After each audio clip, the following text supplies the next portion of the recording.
Soyez les bienvenus dans ce nouveau numéro d'Éco-Région. C'est le magazine des entreprises qui font bouger vos territoires. On commence tout de suite par le sommaire. Peut-être une solution à Limoges pour sauver les commerces du centre-ville. Reportage dans un instant de 7 à Limoges. 45 parfums aux saveurs sucrées, salées ou chocolatées. Parfois insolites, souvent inédites. On parle de pop-corn et c'est à suivre dans cette émission. La consommation des sauces piquantes en forte hausse en France et dans les Yvelines. Voici les sauces piquantes locales. TV78 nous en dira plus. Un curé connecté, c'est à Thionville et Moselle TV a suivi ce curé pas comme les autres. Enfin, les marchés de Noël arrivent sur tous nos territoires et nous irons dans cette émission en Corse grâce à Télépaïs. Entre indépendants et franchisés, les commerçants choisissent le centre-ville. Le taux de vacances sur les emplacements numéro 1 est de l'ordre de 7% seulement. Nous sommes à Limoges. Limoges qui a pris de manière exemplaire finalement la désertification des centres-villes. Un reportage de 7 à Limoges. Quoi qu'on en dise, le centre-ville de Limoges, comme tous les centres-villes, connaît des changements, des départs mais aussi des arrivées. On est sur un taux de vacances qui, en emplacement 1, est de 7%, donc qui est plutôt bas. En emplacement 1, c'est les rues les plus fréquentées, c'est la rue du Clocher, la rue du Consulat, une partie de la rue Jean Jaurès, etc. Globalement, on est dans la moyenne nationale, donc c'est pas pire de ce qui se passe dans des autres villes de taille équivalente. Donc on est plutôt stable. Tout récemment arrivée rue de la Boucherie, cette commerçante, après avoir vendu sa production sur les marchés, avait envie de participer à la vie du centre-ville. Ça me tient à cœur de voir ces commerces qui évoluent, certains qui ferment. Ça m'affecte beaucoup. Et ayant l'opportunité aujourd'hui d'être disponible, je me suis dit justement, je vais ouvrir une boutique pour montrer que on est là et on peut proposer des choses où les gens peuvent venir voir, sentir, d'autant plus avec ce que je fais, où on a besoin de sentir, de toucher et non pas de commander sur Internet. Il y a 3 points qui ne se discutent pas en matière d'ouverture de commerce. 1. L'emplacement. 2. L'emplacement. 3.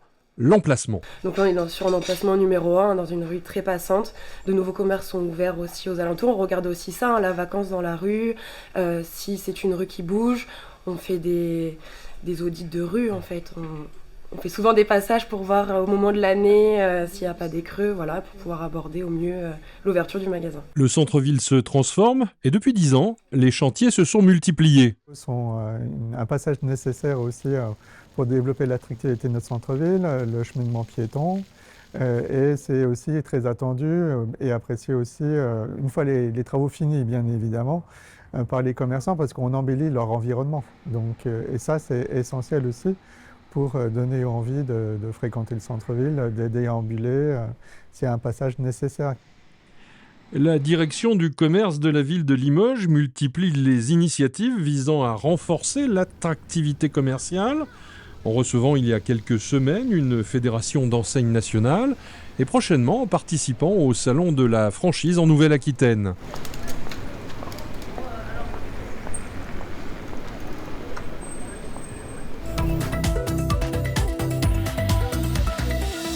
45 parfums aux saveurs sucrées, salées ou chocolatées, parfois insolites, parfois inédites aussi.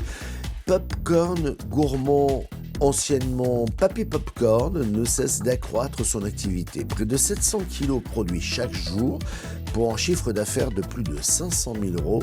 Le monde du cinéma a ouvert ses portes à l'entreprise. Certains distributeurs demandent par exemple une création sur mesure pour accompagner la sortie d'un film. Vosges TV nous en dit plus.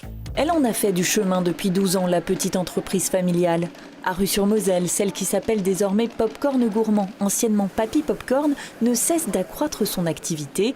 Une fierté pour ceux qui au départ avaient démarré un peu au culot avec une vingtaine de kilos au marché de Noël de Plombières et qui aujourd'hui produisent près de 700 kilos de popcorn par jour pour un chiffre d'affaires de plus de 500 000 €.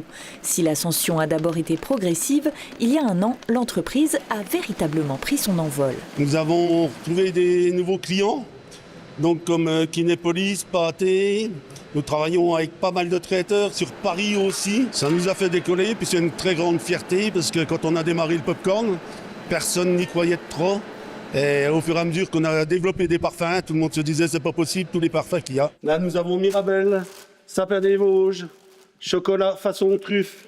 Ici c'est la pomme cannelle rouge. Et là pour les fêtes de fin d'année, en salé, nous avons sorti un nouveau parfum. La truffe champignon. Au total, 45 parfums aux saveurs sucrées, salées ou chocolatées, parfois insolites, souvent inédites, notamment lorsque certaines salles de cinéma demandent une création sur mesure pour accompagner la sortie d'un film. Souvent, maintenant, ils nous demandent un parfum spécial, par exemple pomme rouge. On va essayer de sortir le spéculoos aussi pour le début de l'année. Et j'ai d'autres parfums qui sont établis pour l'année prochaine. C'est un vrai outil de communication. Et je pense que le popcorn en France, avec le retard qu'on avait sur l'Angleterre et tout ça, on est en train de prendre de l'avance aussi maintenant. Prochain objectif pour l'entreprise, investir dans une ensacheuse automatique pour varier ses conditionnements et acquérir encore de nouveaux marchés.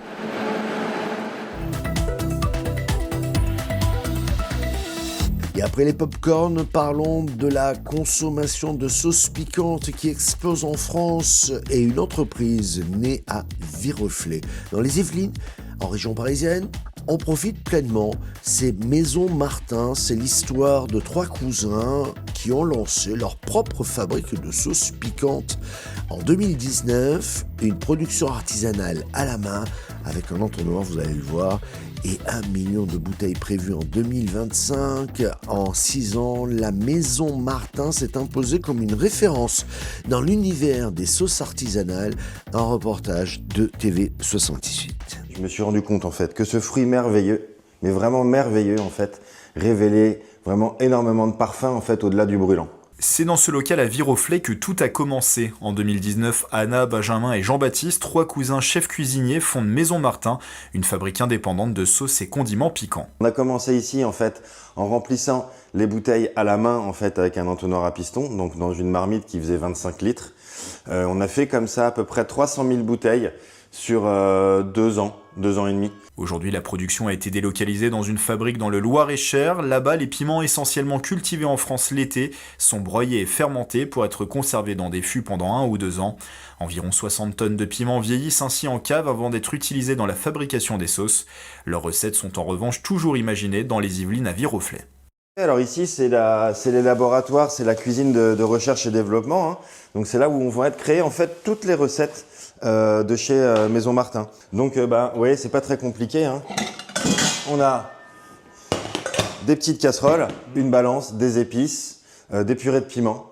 Et là, on fait des essais et des essais et on recommence. Il faut savoir sur à peu près 100 essais que je fais, il y a peut-être à peu près 2% même pas des sauces en fait qui voient le jour après en termes de commercialisation. Une vingtaine de sauces sont au catalogue en ce moment. Maison Martin prévoit de produire 1 million de bouteilles cette année. Depuis sa création il y a 6 ans, l'entreprise ne cesse de se développer. Donc on est sur un marché en fait émergent un petit peu de la sauce piquante en France. On est plutôt un pays qui a une culture du poivre plutôt qu'une culture du piment. Mais néanmoins, c'est un marché en très forte croissance. Il y a des émissions dans tous les sens.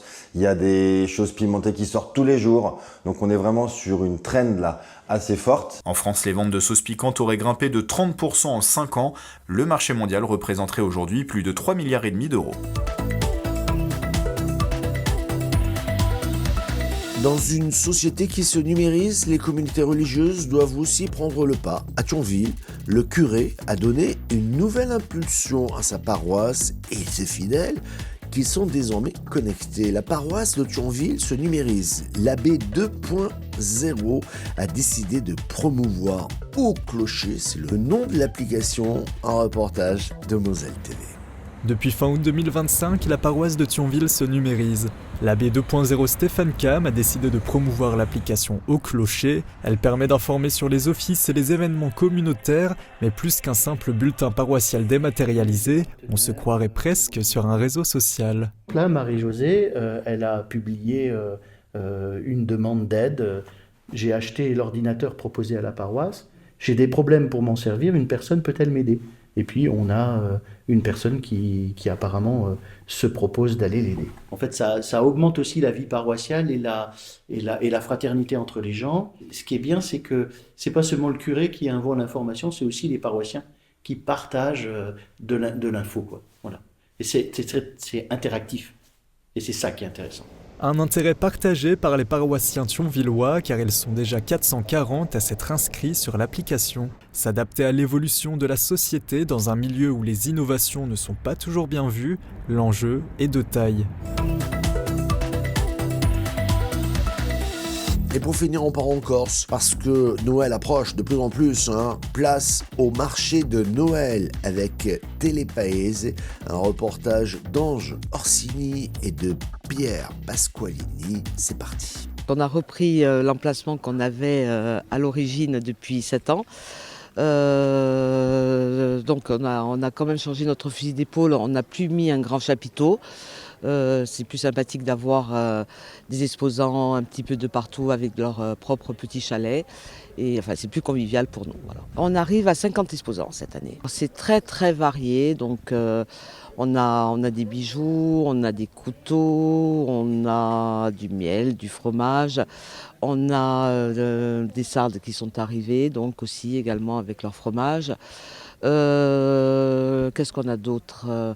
On a de la liqueur, on a des sirops faits maison, donc c'est vraiment très, très diversifié. Ça fait travailler aussi les petits commerces qui sont autour. Effectivement, donc nous, depuis 7 ans, c'est nous qui ouvrons donc les marchés de Noël. Et j'espère que ça durera encore longtemps, du moins. Après, bon, il y a quand même pas mal d'affluence dans l'après-midi. Et puis là, bon, ils annoncent un très beau temps, donc j'espère que tout va bien se passer. Est-ce qu'on peut parler d'un événement phare du village ? Alors, je pense, parce que de plus en plus, chaque année, c'est pas moi qui vais vers les artisans, mais c'est eux qui viennent vers moi dès le mois de septembre. Au début, j'ai cru que j'allais mettre la tenue de Noël. J'ai dit non, ça, quand même, à mon âge. Ils m'ont dit non, tu viens juste faire le parrain, tu regardes, tu critiques. J'ai vanné tout le monde depuis ce matin. Alors, en tout cas, je voulais remercier d'abord l'association La Socio Malmegnato de m'avoir invité, c'est super. Et je vois que leur vocation, c'est de faire des animations l'hiver, hors saison, et ça, c'est ce qu'il y a de mieux. On a toujours l'impression de dire qu'en Corse, on s'endort un peu pendant l'hiver. C'est justement c'est important de redynamiser les villages par ces animations. Moi, je ne trouve pas qu'on s'endort. Moi, je fais beaucoup de choses. Je travaille plus l'hiver que l'été. On ne s'endort pas. C'est juste parce que, comme il n'y a pas un afflux touristique, on le montre moins. Mais je pense qu'il y a beaucoup de choses qui se font et un peu partout. Et c'est très bien. Le marché de Noël, c'est une période importante chez nous. C'est traditionnel et il faut continuer.